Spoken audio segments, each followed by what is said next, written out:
laminated card taped to the Viking longship crate said, "Don't wake the drogger," at 3:14 a.m. Tuesday, the deck camera logged a wet footprint on dry oak, and the vault doors clicked twice. Because the system treated that footprint like a breach and my badge would get blacklisted if I triggered a wake event, my lease renewal window closed in 48 hours. So walking out meant losing the one pay stub the property manager demanded by noon. The dehumidifier hum stopped, then started again like it caught itself listening.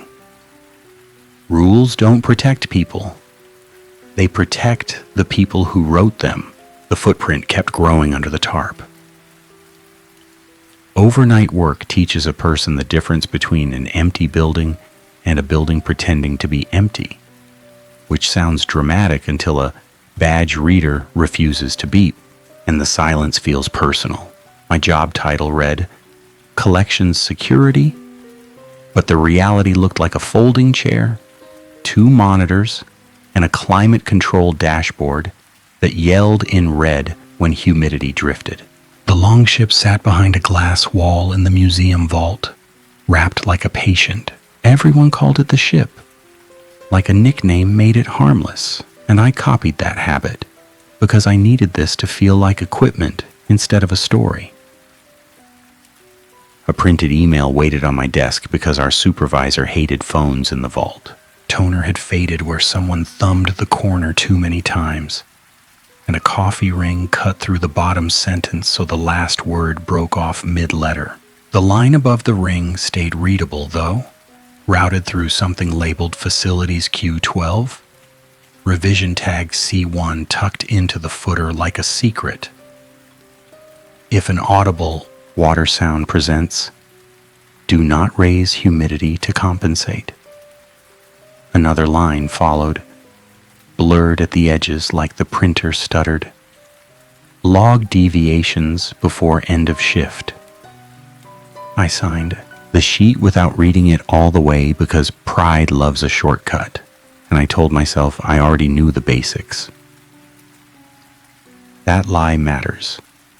So I am writing this now with my hands still smelling faintly of nitrile and old wood. I had told the leasing office I could email proof of income by lunch, and that pressure made me treat warnings like paperwork instead of a boundary. The longship felt like another overtime trap, another thing powerful people stored in climate control while workers absorbed the risk. Glass glare made the monitors look like they had a second layer, and I kept tapping the screen corner twice, a habit from an older job where a stuck pixel could hide a person. Motion detection stayed green, which should have meant empty, but the footprint on the deck camera did not belong to any employee shoe pattern in our log. That detail sat in my throat because the system knew what our shoes looked like, and yet it could not name what walked on that wood. The shift binder lay open where I left it, thick as a phone book, and held together with cheap plastic rings that pinched skin. A tab had been torn out near the middle, leaving a staple shadow and a ragged crescent of paper that looked, weirdly, like the notch of an oar. Someone had tried to tape over the missing tab and failed, so the tape curled like a peeled scab. The page under it carried a single sentence in bold, and the ink had smeared where sweat or water hit it. Never expose the keel line after midnight. Under that, in lighter print, another instruction had faded into a gray whisper. If exposure occurs, initiate sleep protocol and remain in place. I stared at that last line longer than I should have because it sounded safe. Sleep protocol. Remain in place. Words meant to calm. A second card hung from a lanyard, looped around the crate latch. Unofficial, no logo, no seal. Someone had scratched it with a pen so hard the plastic dented, and the strokes cut through a drawn symbol, a straight line crossing a wavering line, like a road slashing a river. On the back, in cramped handwriting, one sentence pressed into the laminate. Keep it asleep. That phrase landed in my head like a borrowed prayer, and I pretended it came from policy instead of panic. The wet footprint shifted one plank closer to the bow, and the camera timestamp advanced without the motion alert changing, which meant the system watched it happen and chose not to scream.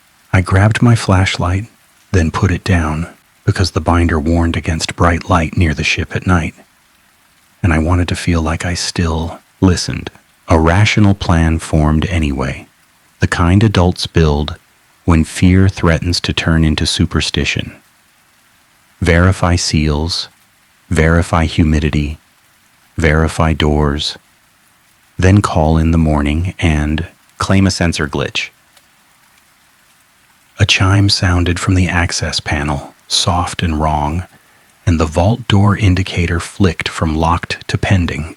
My badge sat in my pocket like a piece of warm metal, and that warmth bothered me because nothing in that building stayed warm at 3 in the morning.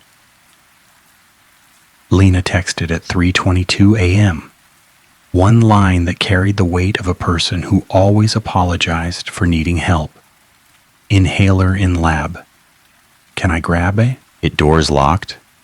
Her name stayed in my phone because she had been the one to show me the difference between protective wrapping and destructive pressure when the longship arrived. She also worked nights sometimes, which meant she understood the quiet panic that comes when a locked door answers a medical need. A rule in the binder mentioned the conservation lab, but the line had been smeared, half gone under a black streak. I leaned closer, squinting, and the words finally assembled into meaning. Do not open lab door during a wake event. The next sentence had been ripped off by the torn tab section, so the reason sat missing, and missing reasons make rules feel optional. My chest tightened because Lena's need felt real and immediate, and the wake event felt like a theory on paper.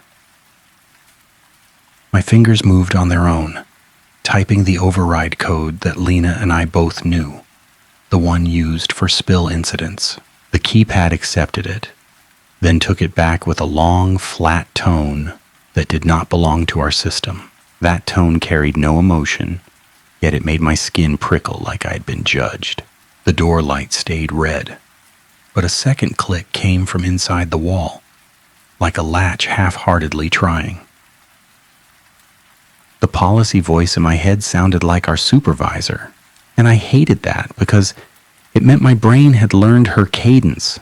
Keep the doors sealed, log deviations, protect the artifact. Another voice, quieter, sounded like Lena coughing behind a lab door, because adult bodies do not wait politely for permission. I broke the first rule because a coworker mattered more than a crate, and because I told myself a quick breach would not count if I fixed it fast. The access panel had a hidden key slot for emergency mechanical release, and the key lived in a locked drawer under my desk with a tag that read Vault Hardware Kit, written in marker and almost rubbed away. My hands shook just enough to fumble the drawer, and I cursed under my breath because I needed calm and could not buy it. The key turned with a gritty feel. Then the lock released, and the moment the lab door cracked open, the climate dashboard flared from green to orange. A warning banner appeared, blunt and cheerful, containment boundary compromised. The building did not care why. Cool air spilled out with the medicinal bite of solvents, and Lena stood inside, eyes wide and wet, one hand pressed to her ribs. She tried to smile because she always tried to lower the temperature in a room, and that attempt made me angry. at the world for training good people. To shrink their need, I handed her the inhaler from the shelf where she had left it, and relief crossed her face so fast it looked like pain leaving. The second she took a puff, the vault lights dimmed by one notch, and that change had nothing to do with electrical load. The longship camera feed jittered, then corrected, and the wet footprint on the deck turned into 2 prints, then 3, each oriented in a way that suggested a person stepping carefully around something sleeping. Lena followed my gaze to the monitor, then swallowed hard. "Tell me that is a calibration overlay," she whispered, and her voice carried a scientist's hope wrapped around fear. "Tell me the system is lying," I said back, and my words sounded like a man bargaining with policy. A laminated card clipped to the lab door frame caught my eye, one I had not noticed before because stress narrows vision. The plastic had a torn corner and a smear like thumb grease, and it held 2 lines in crisp print.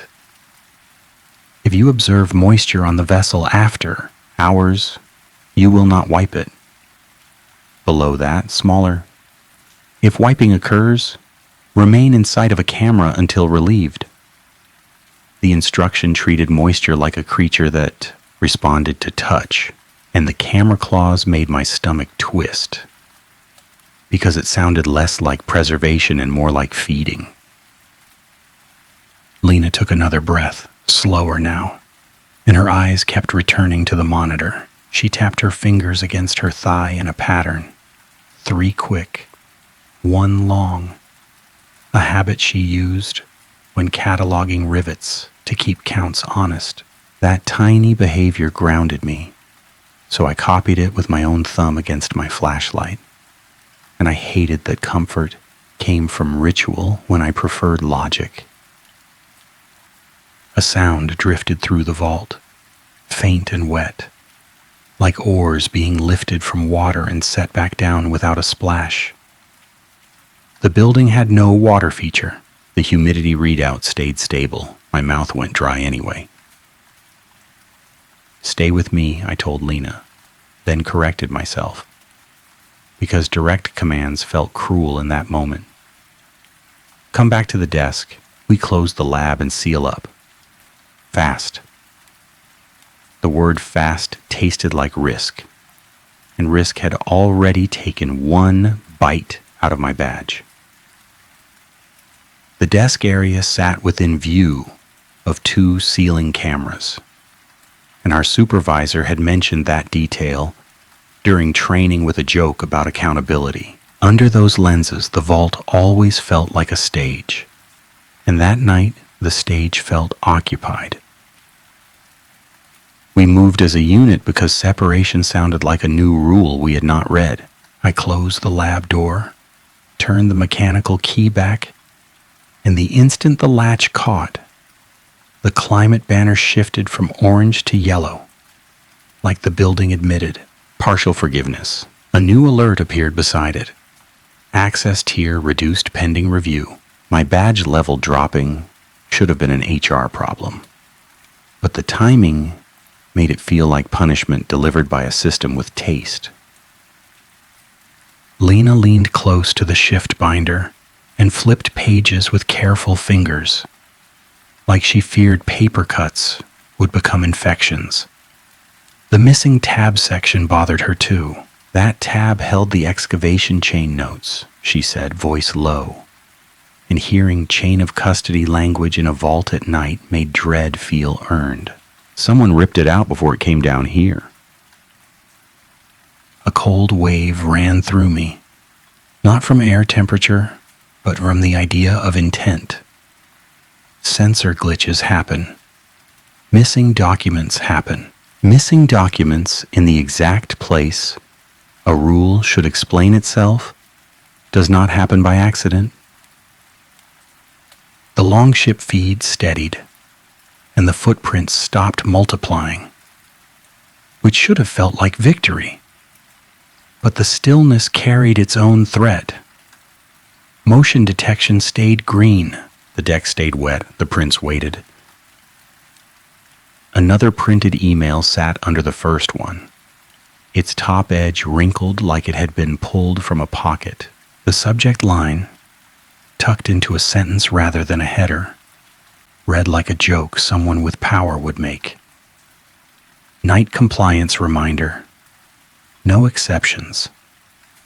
Someone had scrawled initials in the margin, LB, and the ink had bled where the paper got damp. The body contained one sentence in bold. Do not contact emergency services for artifact behavior. Another sentence followed, half obscured by the crease. Root concerns through internal escalation so containment remains controlled. Lena snorted once, humorless. Internal escalation, she said, and her voice carried disgust because she had spent a year watching budgets excuse hazards so they can bury it. That line cracked something open in my head. A human explanation rose up, plausible and ugly.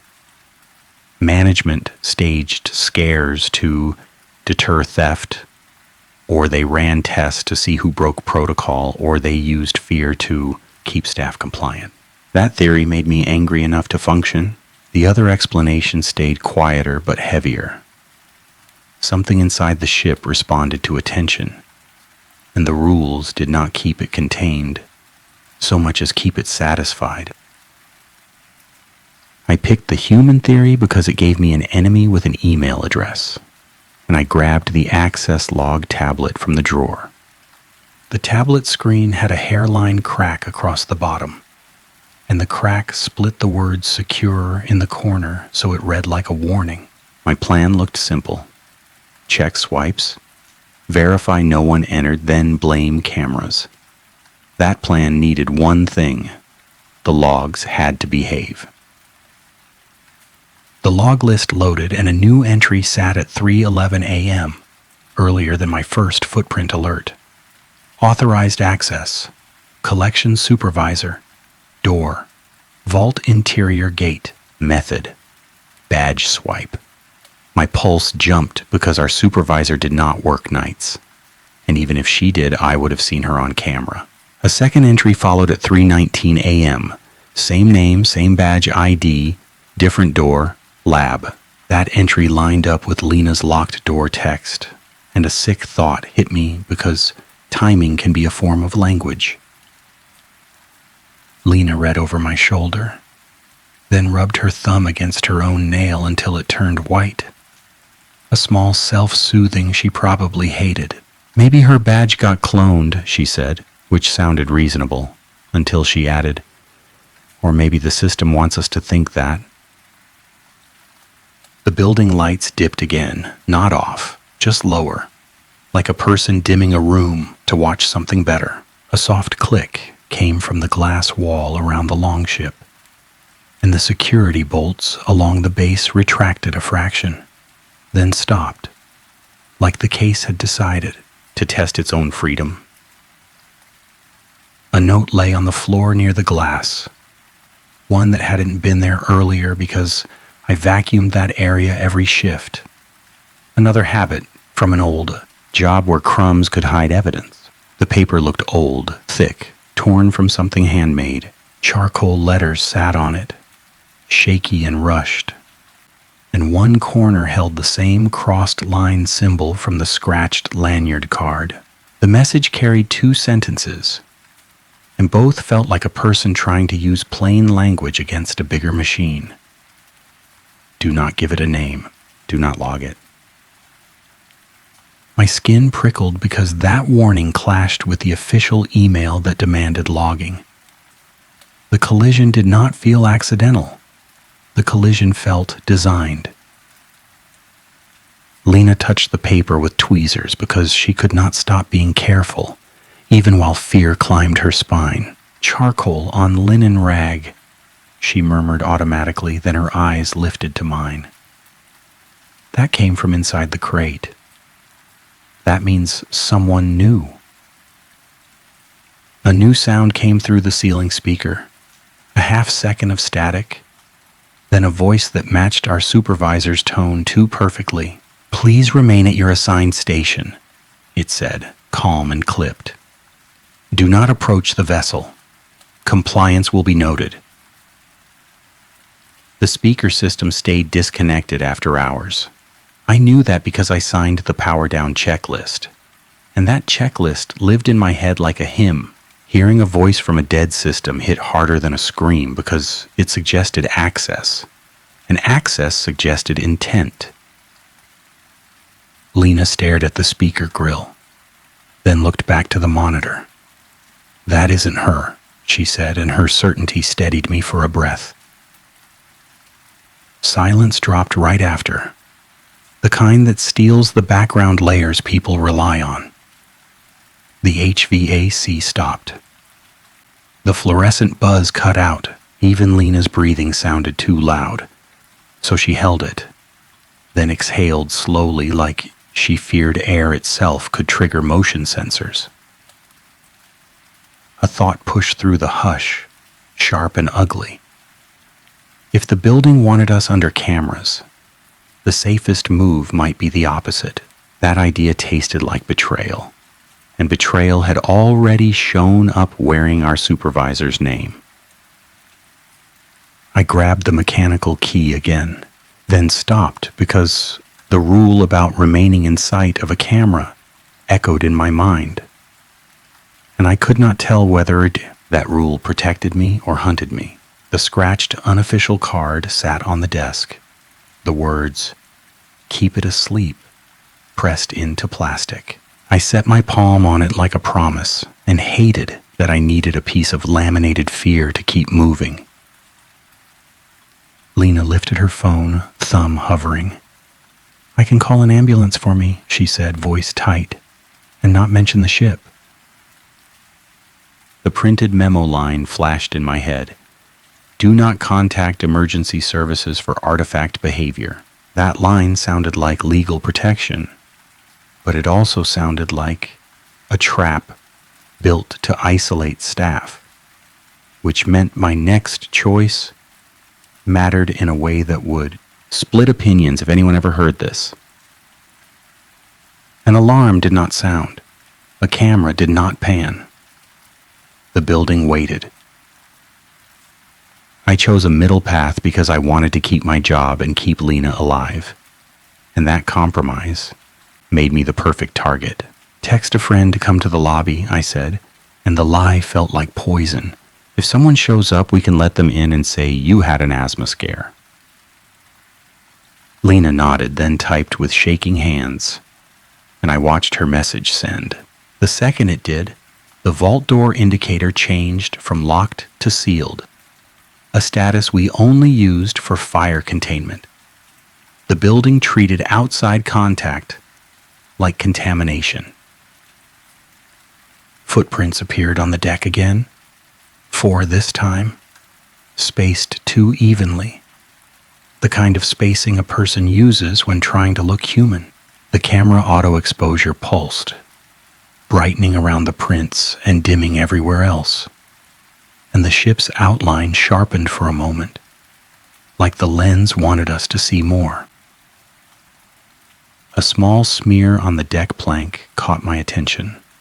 Not water, something darker, and it curved in the exact shape of that missing binder tab notch. That detail did not register until later, and I wish it had because it would have saved time, but guilt does not rewind. Lena whispered, "Look at the prow," and the word prow made the artifact feel alive. A silhouette stood just out of full frame, cropped by the camera edge, only a shoulder shape, and the hint of hair hanging in strands. The silhouette stayed still, yet the wet prints moved beneath it, shifting position like the floor itself slid. That image counted as proof. That image forced a decision. My human theory demanded action. Verify supervisor badge use, disable speaker system, report in the morning. My other theory demanded containment now. Seal the ship, reduce stimulus, avoid logging, avoid naming. The rules we'd conflicted on purpose, and the person who wrote them probably enjoyed that. I ran a test because competence beats panic, at least for a few minutes. A roll of evidence tape sat in the hardware kit, bright orange, used to mark seals so tampering shows. I walked to the glass wall, keeping my body in camera view, because fear still clung to the camera rule, and I pressed tape across the lower bolt, housing in a way that would tear if the case shifted. My hands moved steady, then my fingers slipped on condensation that had formed on the outside of the glass, which should not happen in a stable vault. A hiss came from above like a whisper through plastic, and Lena's eyes snapped to the ceiling camera. "It wants a reaction," she said, and saying "wants" out loud made her flinch.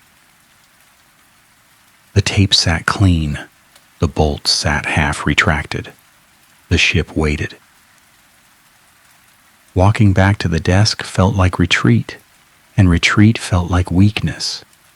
Yet I needed one more proof point. I pulled up the live door cam for the vault interior gate, and the feed showed our own desk from a different angle, a mirror of ourselves. In that feed, a third person stood behind Lena, close enough that their shadow overlapped her shoulders. Lena sat alone in reality. My throat tightened so hard I swallowed air. "Don't move," I said, then hated myself because commands can break trust. "Look at my hand, to count fingers." She looked down, confused, then saw my hand shaking on the desk. "5, she said, voice cracking. On the door cam feed, my hand showed 6 fingers, the extra one longer and jointed wrong, resting lightly against the scratched card, like a pet. The building speaker popped again, static like teeth on glass. "Deviation logged," the supervisor voice said softly. "Sleep protocol recommended." Panic tried to take my legs, but the binder phrase held, "Remain in place." A trap rule sounds safe because safety lures compliance. I kept my body still because movement felt like permission. Lena leaned in, eyes wet. "This isn't a prank," she said, and her attempt at calm failed, which made it honest. "That feed just rewrote us." My mind searched for the simplest lever to pull. Cameras feed a system. Systems fail when inputs fail. I reached under the desk for the switch that powered the interior camera hub, then stopped because another line from the faded email surfaced. "Remain in sight of a camera until relieved." That instruction echoed with a new meaning, and it turned my stomach. Turning off cameras could be escape. Turning off cameras could be death if the building used darkness like a weapon. A softer voice rose in my own head, the one that sounded like a tired adult who had been cornered by policies before. Maybe the system needs proof.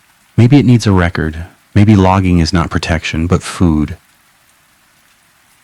The charcoal note's warning pressed into my thoughts. Do not log it. I took a breath, then another, then made a choice that felt like stepping off a ledge. I cut the camera hub power. Screens went black, then returned to life with a single feed, not ours. Water rocked across the monitor. Moonlight sliding on a surface that had no place inside a museum. The longship floated on that water, sailing, oars dipping in time, and the sound came back with it.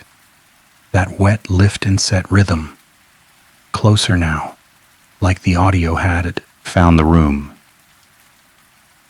Lena grabbed my wrist, nails biting, and I felt her fear like a voltage. "Put it back," she pleaded. The feed shifted again, and the ship now floated inside the vault, water pooling under the display base. Yet the floor around our desk stayed dry. Reality split by camera frame, and the split carried a message. The medium mattered. Evidence mattered. The system played through what recorded it.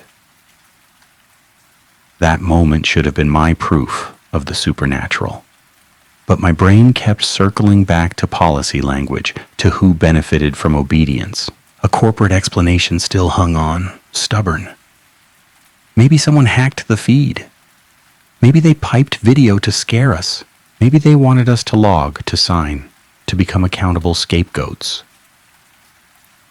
I didn't notice it then, but the bolt tape on the glass wall had shifted, not torn, just moved 2 inches to the left, clean as if someone had peeled it and placed it back. My eyes slid past that fact because fear narrows focus, and missing small facts can kill. A beep sounded from the lobby door system, far away. Lena's friend had arrived, or someone had arrived, and the building reacted immediately. A new alert blinked on the dashboard. Exterior entry request denied. The denial came with a note in tiny print. Containment priority. The system decided the vault mattered more than an adult in need, more than human contact, more than help. Lena's face hardened. "My friend will call the police if I don't answer," she said, and her voice carried resolve. "Then your supervisor can't bury this." Hearing that, I felt the moral dilemma twist again, sharper. Let the friend escalate. Risk the institution punishing us for breach. Stop the friend. Keep the system contained. Risk Lena's health and my own sanity. Both choices left evidence. Both choices changed lives. The supervisor voice returned, smoother now, like it had learned comfort. "Remain at your assigned station," it said, and the instruction carried a threat hidden inside politeness. "Relief will arrive at dawn." Dawn sat hours away. My lease deadline sat closer. Lena's lungs sat closest of all. I chose Lena because no job deserves a body. "Back door," I said, grabbing the hardware kit. "We go through loading, not lobby. Cameras won't see the lobby denial if we never touch it." Lena nodded fast, then winced because moving made her dizzy. I put an arm under her elbow, steadying her like she weighed nothing. And that thought made anger flare, because grown adults should not be made fragile by air and policy. We moved through the side corridor, a liminal stretch of concrete and storage racks, where the museum smelled like dust and plastic, rather than history. My flashlight stayed off, but my hand held it anyway because objects can be comfort. The emergency door at the end had a crash bar, and above it someone had scratched the same crossed line symbol into the paint, small and shallow, like a secret signature. The crash bar should have opened with force. It did not move.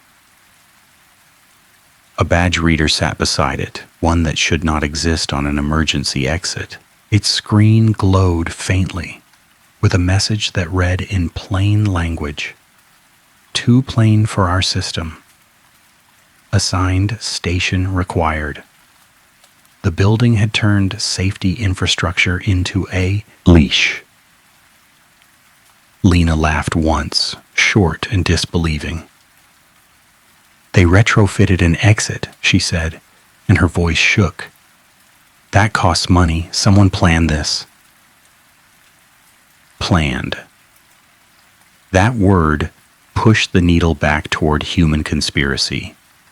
And fear shifted into rage again, because rage gives energy. I yanked the hardware kit open and pulled a screwdriver, then paused, because the binder had a line about tampering with emergency egress. The line blurred at the end, but the first part stayed clear. Do not remove the reader. The warning carried no reason, which meant it probably hid one. A new sound rose behind us, not wet this time. Wood creaked, slow, with the exact rhythm of someone stepping on old planks with bare feet. The sound belonged in a ship, not in a concrete corridor, and hearing it there made my scalp tighten. Lena went still, and her eyes flicked toward the vault door at the far end like she could see through walls. Footsteps stopped.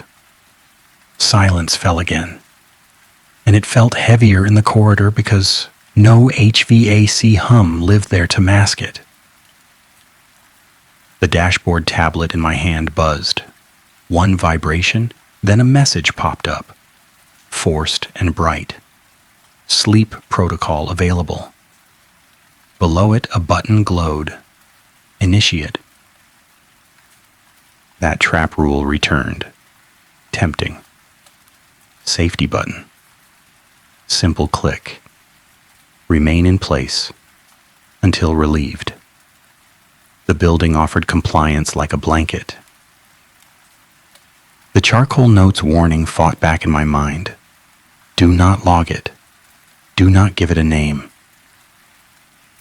I thought about Lena's friend in the lobby, blocked out by containment priority, and that thought turned my stomach, because it meant the building already treated humans outside as threats.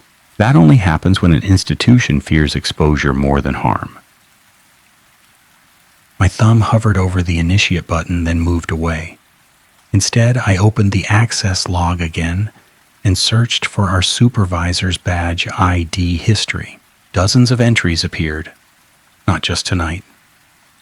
Every night shift for months showed the same badge swiping doors at odd hours, always after midnight, always near the longship. The entries never triggered alarms because the system treated them as authorized. A pattern emerged, ugly and precise. The building had been feeding on night staff compliance for a long time, and the supervisor's badge served as the spoon.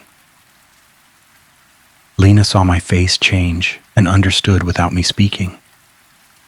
She knows, she whispered. She keeps it quiet. Authority betrayal moved from theory to shape.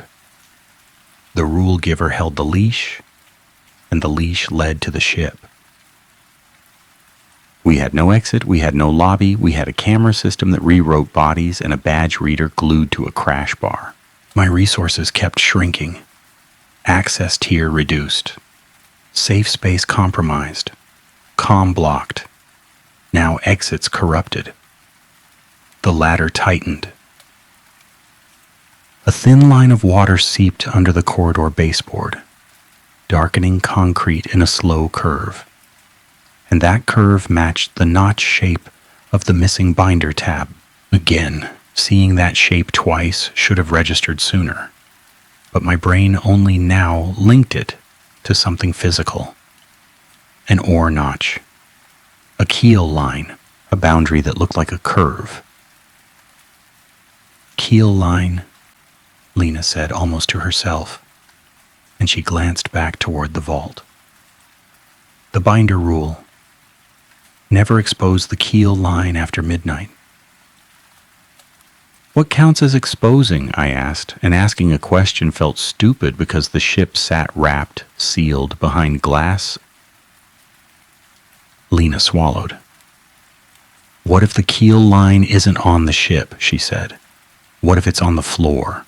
A line the ship draws when it moves. That thought hit like a logic bomb because it explained the wet curves, the notch shapes, the tape shift. The ship did not need to be unwrapped to wake. It needed space to draw its own line, and our cameras might be helping it map. I turned and ran back toward the vault because doing something felt better than waiting for footsteps to return. Lena followed slower, one hand on her ribs but stubborn. The desk monitor still showed the longship deck, and now the wet prints, clustered near the keel area, centered, like attention drawn to a spine. The orange evidence tape on the bolt housing had slid again, still untorn. Someone had moved it with care. A single strand of dark hair clung to the tape edge, wet and shining. And that hair did not belong to any staff member because we all wore caps in the vault. The strand hung there like a gift, like proof offered to force a reaction.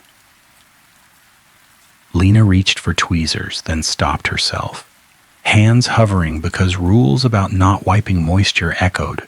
"If I touch that, it learns," she said, and her voice trembled with a scientist's dread at influencing results. The supervisor voice returned closer, no longer filtered by speaker distortion. It came from behind the glass wall. "Log deviations before end of shift," it said, soft. And hearing that familiar HR phrasing from the wrong place made my stomach turn. "Containment remains controlled." A reflection moved across the glass, not mine, not Lena's. A figure stood inside the case with the ship, where no person could stand without alarms. And the figure held a clipboard, like a parody of my job.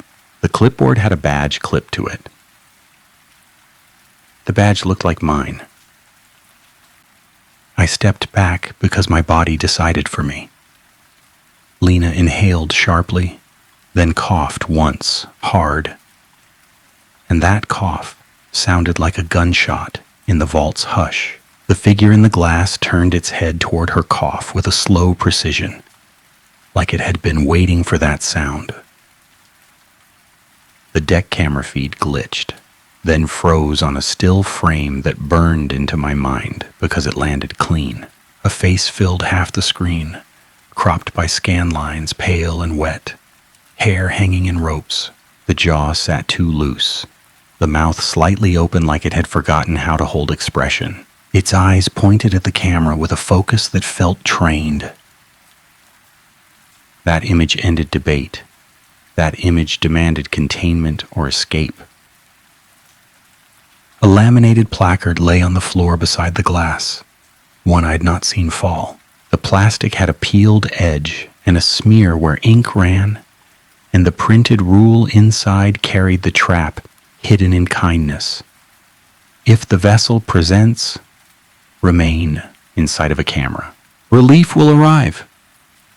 The word relief sat bolded, friendly. The word arrive sat like a lie.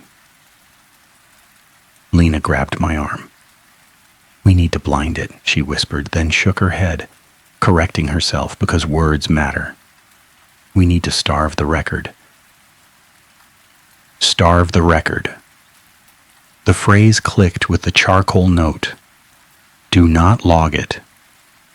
The system fed on records, on compliance, on documented attention. Cameras served as mouths, logs served as stomachs. My eyes landed on the climate control dashboard. An option existed for emergency purge, used during chemical spills. Fire doors seal, ventilation flushes. Cameras switch to low power mode. That option would trigger a report automatically, routed through internal escalation, and the email memo demanded logs. Triggering purge could save Lena from whatever came next, but it could also deliver the exact record the system wanted. Triggering nothing meant standing in a vault with a figure behind glass holding my badge. A moral choice, no clean answer. Lena's breathing tightened again. Her inhaler helped, but fear does not respect medication. I pictured her friend in the lobby, locked out, maybe calling emergency services, and the official email warning against that contact. I pictured my lease deadline and the petty cruelty of losing housing because a museum kept secrets.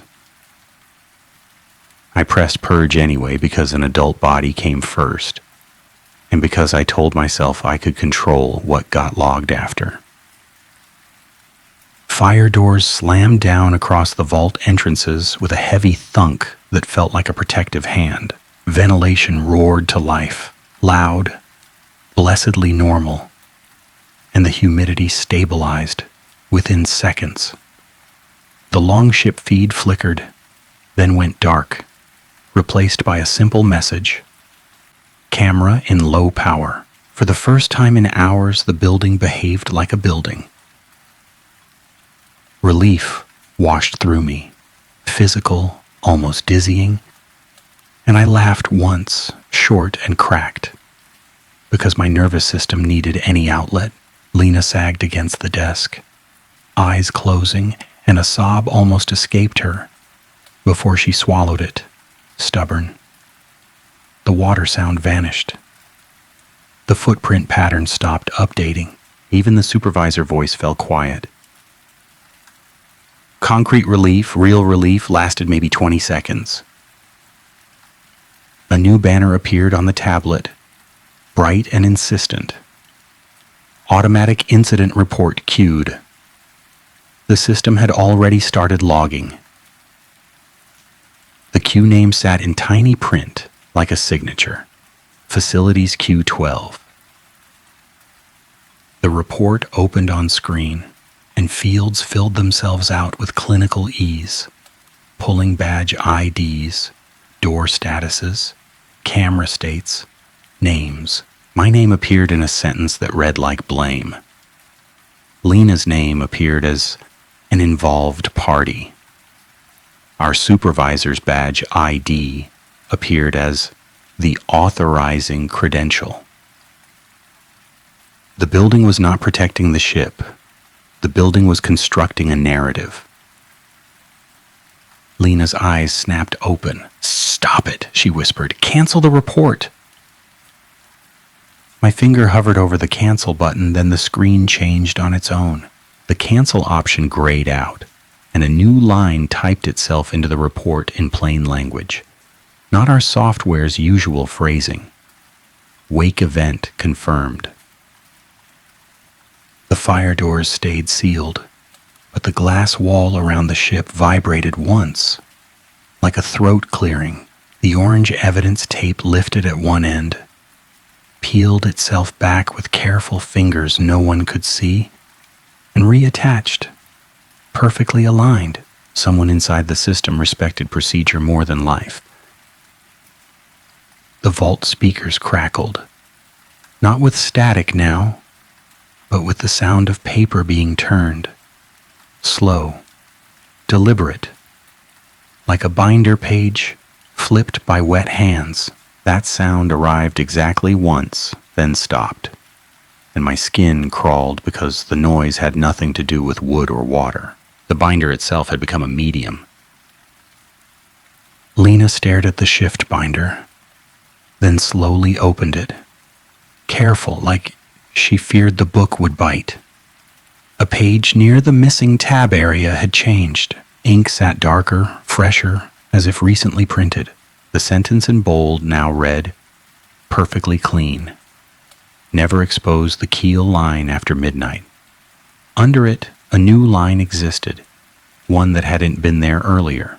"If exposure occurs, you will remain until relieved." Second-person language inside print, inside a rule, inside a trap. The system had rewritten policy to insert ownership. I backed away from the binder because a book should not change under fluorescent light, and yet it had. My brain finally accepted a third possibility, one that made both earlier theories incomplete. Humans built the cage, but something else learned to use the cage better than humans. Authority betrayal and entity behavior braided together, and the braid tightened. Lena whispered. Keep it asleep. And saying the phrase out loud felt like pushing on a locked door. The glass wall lights flickered once, then held steady, and the long ship deck camera returned. Full brightness, full frame. The ship sat dry now. No footprints, no water. Clean oak, clean lines like nothing happened. A false calm, a neat reset. The kind that tricks tired people. The access log tablet chimed, and a new entry appeared at 3:58 a.m. Authorized access. Vault interior gate. Method badge swipe. Badge ID mine. I had not moved. My badge still sat in my pocket. The entry existed anyway. Lena's face tightened. It can write us into doors, she said, and her voice broke on the word right.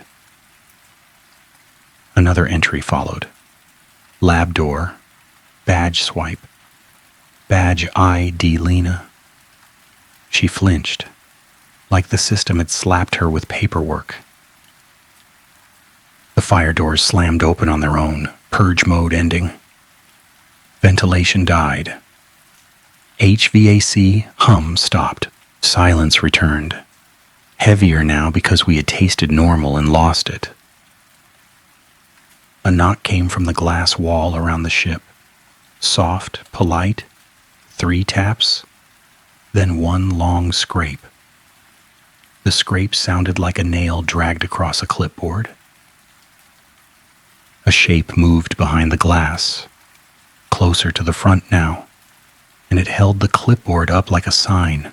The badge clipped to it caught the light and flashed. My badge. The figure tilted its head, then raised its free hand and pressed 6 fingers to the glass.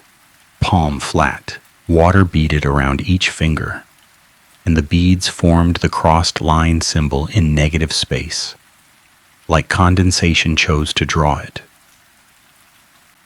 Lena's phone vibrated again, then died, screen black. My own phone, which should have had no signal in the vault, lit up with an email draft already open. The subject line typed itself 1 letter at a time. Night compliance reminder. No exceptions. The body of the draft filled with a single sentence. Please confirm wake event details. A response box blinked, waiting.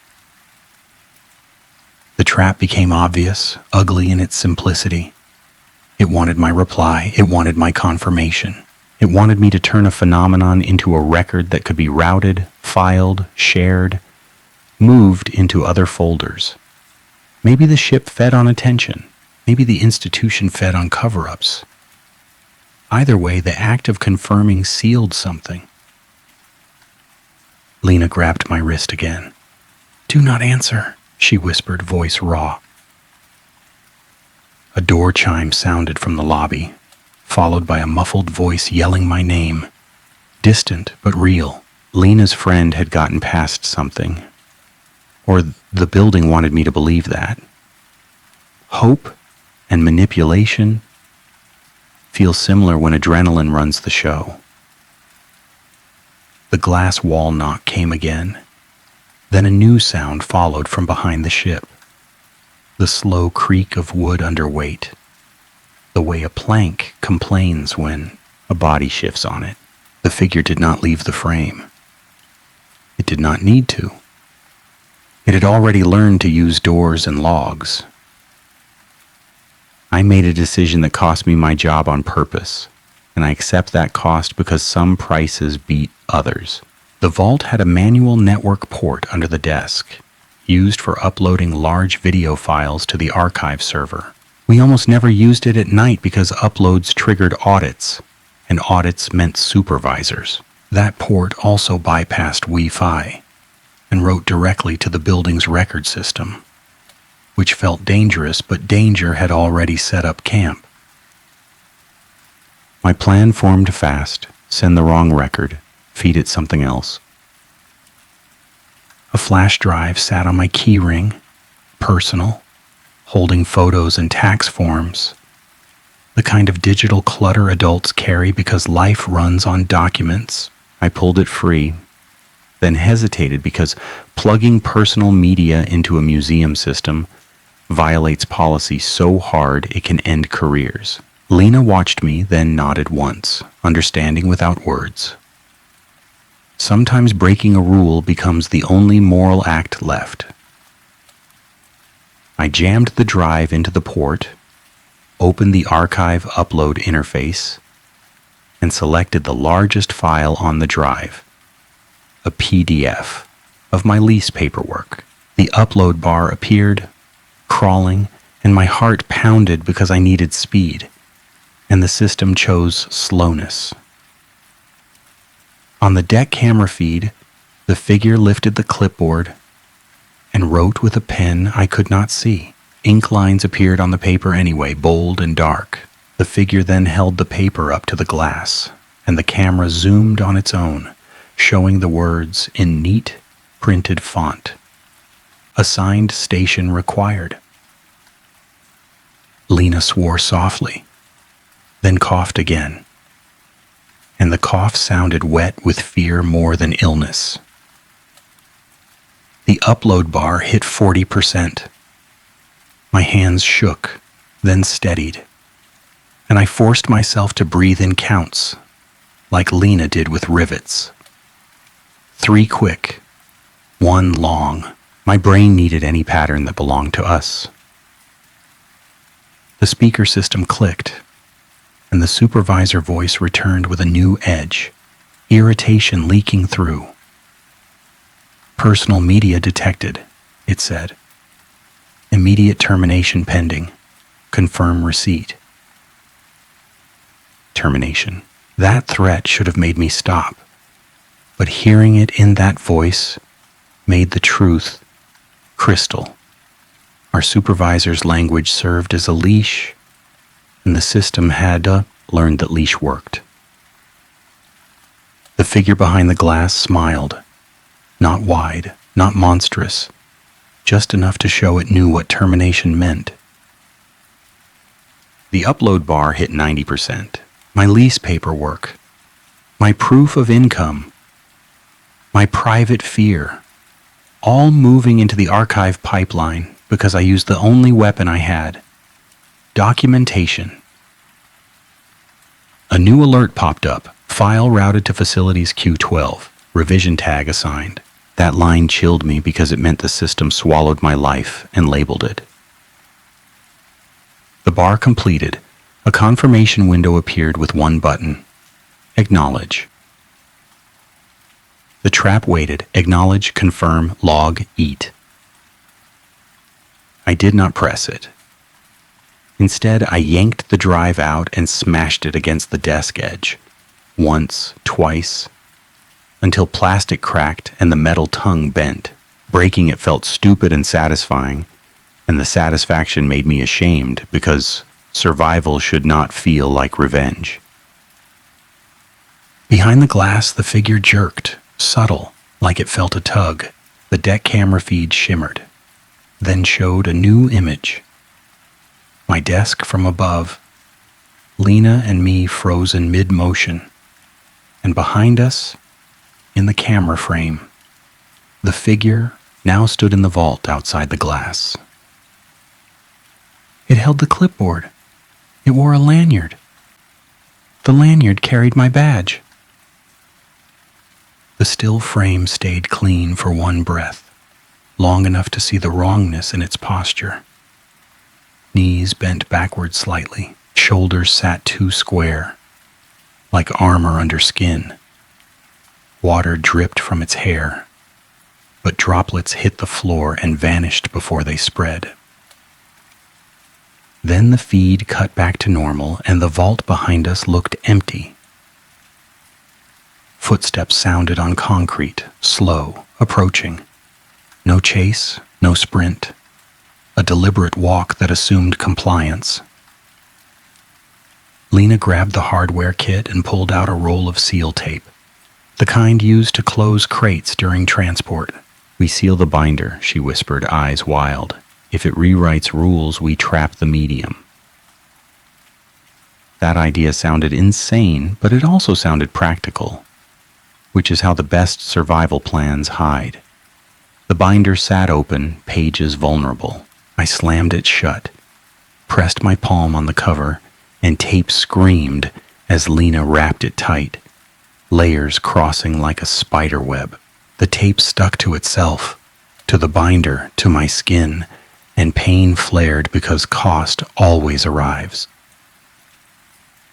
The footsteps paused. Silence fell again, and in that silence, a faint sound rose, close to my ear like breath through plastic. Not a voice, not words, just a reminder that something stood near enough to fog a barrier. Lena's eyes widened, and she looked past my shoulder. I did not turn because turning felt like permission, but my body knew anyway. Cold touched the back of my neck, not air cold, skin cold, like a wet finger pressed there. The supervisor voice whispered right beside me, no speaker, no static. Remain at your assigned station. I moved anyway because Lena mattered and because obedience had become poison. I shoved the taped binder into the bottom drawer and slammed it shut, then locked it with the same mechanical key used for the lab. That drawer had no reason to be lockable. Someone had planned that too. The footsteps resumed, closer now, then stopped in front of the desk. A shadow fell across the keyboard, long and too thin. Lena held her breath, then forced it out slowly, fighting panic like a muscle. My eyes stayed on the monitor because direct sight felt like a rule I did not want to learn.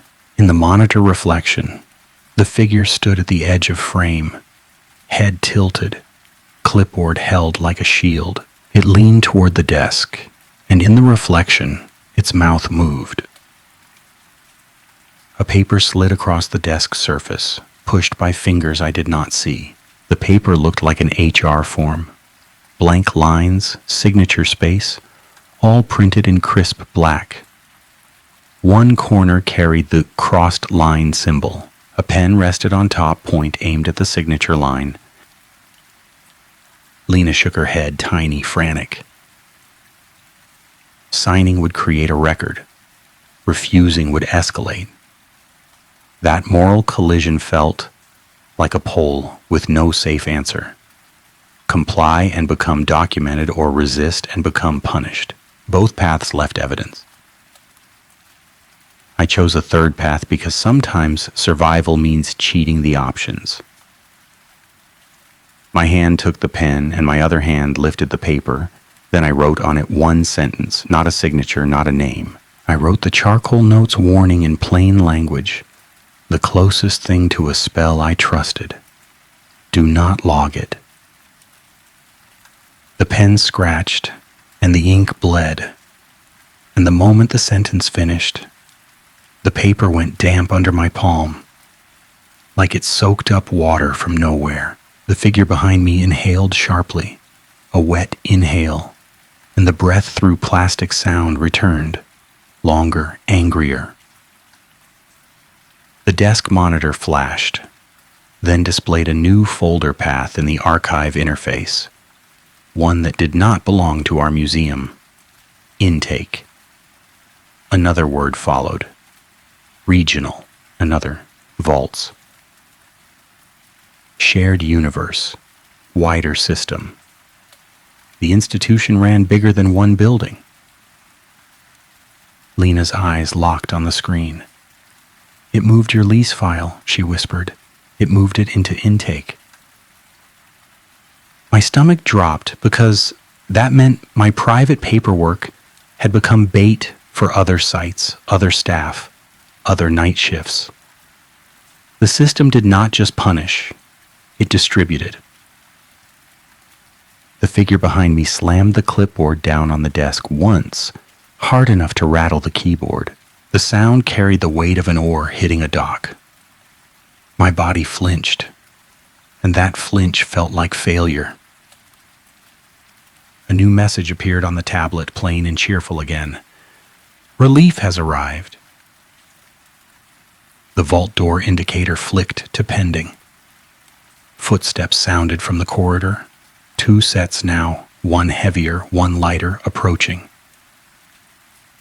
Lena's face tightened with hope and horror mixed, because relief could mean help or trap.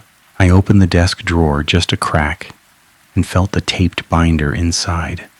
Solid. Locked. That small containment win cost me skin and certainty, but it existed. The corridor door opened and our supervisor stepped in, alive, real, hair pulled back, eyes flat with practiced calm. A security contractor walked beside her, older, tired, looking like he wished he worked anywhere else. Seeing her in person should have eased everything, but her presence made the betrayal complete because she had always been part of the machine. She glanced at Lena, then at me, then at the longship behind the glass, and her mouth tightened like she smelled something unpleasant. You initiated purge, she said, not a question. You introduced personal media. You compromised containment. Lena's voice shook, but it held. You knew, she said. Your badge has been swiping doors every night for months. Somebody ripped chain notes out of the binder. Our supervisor's eyes flicked to the desk monitor, then to the floor, then back to Lena, with a smile that did not reach anywhere warm.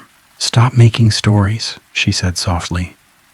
This job attracts people who want ghosts, because ghosts excuse bad choices. Hearing that line made rage flare because it stole language from us. Authority betrayal always looks like gaslighting wrapped in policy. The older contractor shifted, uncomfortable. His gaze landed on the taped binder drawer, then slid away fast, like he recognized the tape pattern. That reaction mattered. That reaction meant other sites had similar binders.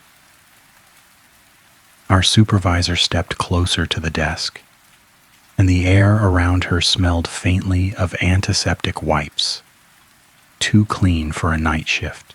She reached for the paper I'd written on, the one now damp, and her fingers stopped an inch above it, hovering like she feared touch. Log it, she said, voice dropping. Close the loop, then you can go home. Behind the glass wall, the longship deck camera flickered on, and in the corner of the frame, the 6-fingered hand pressed to the glass again, waiting. The system watched the choice unfold like a jury. Lena looked at me, eyes pleading and furious because she knew the weight of a record. I felt my lease deadline, my job, my life, all balanced on an acknowledgement button, and I understood the trap fully. Obedience gave it shape. Compliance gave it reach. I broke the rule again, openly this time, and I did it to protect the next person. I picked up the desk phone that had no outside line after hours, dialed the one number every employee knew by muscle memory, and let it ring into the lobby speakers. The older contractor jerked, startled. My supervisor's eyes widened. The phone system should not have connected. It did. A tinny announcement blared through the museum, loud enough to carry into the lobby, into the street if doors stood open. Emergency purge initiated. Evacuate. Containment failure. My supervisor lunged for the console, swearing, but the system already had a record now, not routed through internal escalation, but shouted into public space. Lena grabbed my arm and pulled me toward the loading corridor because she understood movement again. The older contractor hesitated, then followed, and that choice mattered because it meant an adult outsider might survive with new knowledge. My supervisor shouted at him, voice sharp with power. "Do your job," she snapped. He looked back at her, eyes tired. "I am," he said, and his voice carried resignation. The emergency exit badge reader beside the crash bar blinked once, then went dark, and the crash bar finally moved under my hand. The door swung open with a groan, cold night air hitting my face. Real air, outside air. And for a moment, the world felt normal enough to cry. We stumbled into the loading dock, Lena coughing, the contractor scanning behind us. My supervisor stayed inside, framed by the doorway light, and her expression held something close to fear for the first time. Behind her, deeper in the building, water sounds rose again, louder, like an entire crew rowing in a basement. Lena leaned against the brick wall and took a slow breath, inhaler in hand. The contractor wiped his forehead with a sleeve, then stared at me like he wanted to ask a question and feared the answer. Inside the museum, alarms began to wail, full volume now, no longer polite. The institution had lost control of its preferred narrative, and it screamed like any cornered thing. My phone buzzed in my pocket, alive again, and an email notification popped up from a sender address made of letters and numbers. The subject line read the same phrase our supervisor used, only now it carried a different department name tucked in the preview. Night compliance reminder, no exceptions. The preview text contained one sentence, quoted like policy, and it chilled me because it proved distribution. If you've seen that mark before, treat it like an outbreak. The crossed line symbol glowed faintly on the screen, then vanished, like it moved into another folder. Lena looked at me, eyes wet. "We need to warn others," she said, voice steadying around purpose. My hands shook, because warning others meant losing everything the institution could take. But purpose can be stronger than fear. I opened my notes app and typed a message fast. Plain language. No drama, just instructions. Do not answer after-hours compliance emails. Do not log wake events. Do not stay under cameras because the camera rule is a trap. My phone tried to autocorrect "do not" into "do," and that tiny fight with the device felt absurd, until I realized even autocorrect plays for systems. A final thought hit, sharp enough to hurt. The vault door logs had shown my badge swiping doors without me moving, and that meant the system could write me into places I had never been. If the institution needed a scapegoat, it could print one. I stared at the contractor, then at Lena, then at the museum doors shaking faintly in their frames from something moving inside. Keep it asleep, I thought. And the phrase sounded like a lie now, because sleep had become a strategy, not a state. One question sat in my throat, the kind survivors carry because answers cost too much. If the system can forge my badge swipes, how many night shifts across the country are already blamed on people who never moved? Inside the building, the rowing sound stopped all at once, and that silence felt worse than the alarm. The last thing I saw before Lena pulled me toward her car was the museum lobby monitor through the glass, flashing a single new access entry at 4:17 a.m., stamped with my name and the location, intake.